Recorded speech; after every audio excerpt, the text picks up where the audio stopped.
Urdu news के साथ मैं हूं साले सफीर अब्बासी। रावलपिंडी इस्लामाबाद में इस वक्त मूसलाधार बारिश का एक स्पेल हुआ है जो इस वक्त तो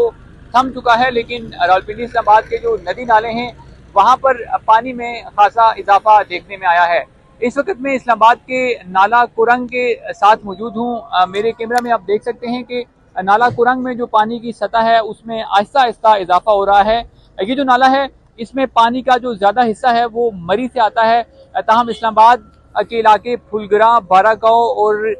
जो बनीगाला है वहां से गुजरता हुआ ये नाला जाकर रावल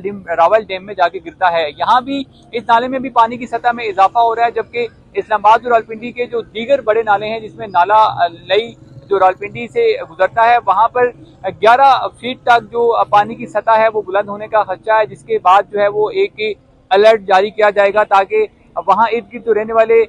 मकीन हैं, जो रिहायशी हैं, वो एहतियाती तदाबीर को इख्तियार करें। इसके अलावा रावलपिंडी इस्लामाबाद का एक और नाला है जिसको दरियाए सुहा भी कहा जाता है, वहाँ भी पानी की सतह में खासा इजाफा देखने में आया है और मुल्हिका इबादियों को एहतियात बरतने की हदायत की गई है। अगर आपको इस्लामाबाद और रावलपिंडी में इस वक्त होने वाली बारिश के बारे में बताएं तो रावलपिंडी के मुख्तलिफ मकामात में भी मूसलाधार बारिश हुई है। इस्लामाबाद के सेक्टर और नवाही इलाकों में भी ये बारिश रिकॉर्ड की गई है। अदादोशुमार के मुताबिक कि इस्लामाबाद का जो इलाका सैदपुर है वहां पर सबसे ज्यादा 14 मिलीमीटर जो है वो बारिश रिकॉर्ड की गई है, जबकि NDMA की जानिब से 10 जुलाई तक मुल्क के बेशतर इलाकों में बारिशों का ये सिलसिला जारी रहने का इम्कान जाहिर किया गया है। और मुल्क के जो बड़े दरिया हैं जिसमें इंडस रिवर है, दरियाए जेलम है, दरियाए काबुल है, वहां पर दरमियानी दर्जे का सैलाब आने का भी खदशा जाहिर किया गया है, जिसके पेश नज़र NDMA और जो प्रोविंशियल डिजास्टर मैनेजमेंट अथॉरिटीज़ हैं उन्होंने वहाँ के मकामी जो रिहायशी हैं उनको एहतियात बरतने की हदायत की है, जबकि